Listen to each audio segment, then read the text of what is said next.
শিক্ষা দাও। খাইরুকুম মান, সর্বোত্তম ওই ব্যক্তি যে কোরআন মাজিদ শিক্ষা করে এবং শিক্ষা দেয়।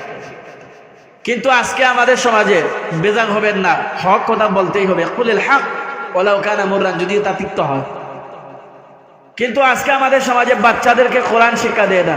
কি লেগা দেয় না জানেন?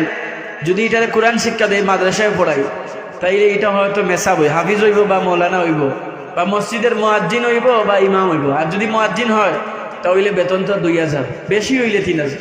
আর যদি ইমাম হয় ঠেলাই টুলাই টানি টুনি 4000। তো হে নিজেও চলতে পারতো না, আর আমরা পরিবারে চালাইব কিলা?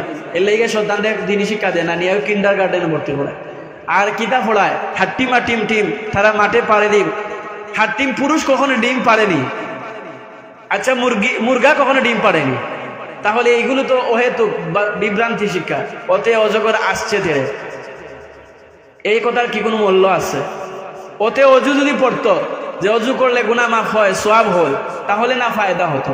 তো সন্তানকে দিনী শিক্ষা দেয় না কেন? কিনলেইগা ওই যে মসজিদে ইমামতি করবে। আর বাস্তবেই মসজিদ মাদ্রাসার অবস্থাটা এইরকম, বেতন বেশি তো নেই, বেশি 4000। আর যদি বাড়ানোর কথা হয়, হুজুর 6 মাস টাকা আগে দেখি আপনার চলাফেরা, যদি বালা লাগে বা তে বাড়াই মনে। ই বেলায় এই সমস্যায় মানুষ সন্তানকে দিনী শিক্ষা দিতে চায় না এই কারণে।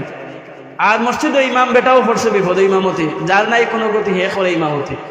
দেখবেন সকলের নজরদারি সারা ইমামের উপরে। ইমাম সাহেব কুম্বাই গেলাম, বাঁকা আটলেও সমস্যা, সুজয় আটলেও সমস্যা, স্পিডে আটলেও সমস্যা। তো আমি তাকে গোলাপ করে এক মসজিদে আমি নামাজ পড়িয়া রুশে আটিয়ে যাই, প্রাইভেটও যাই। তো একজনে কয়, হুজুর তো স্পিড খেনে আপনার, নামাজ পড়ই না আর দৌড় দে।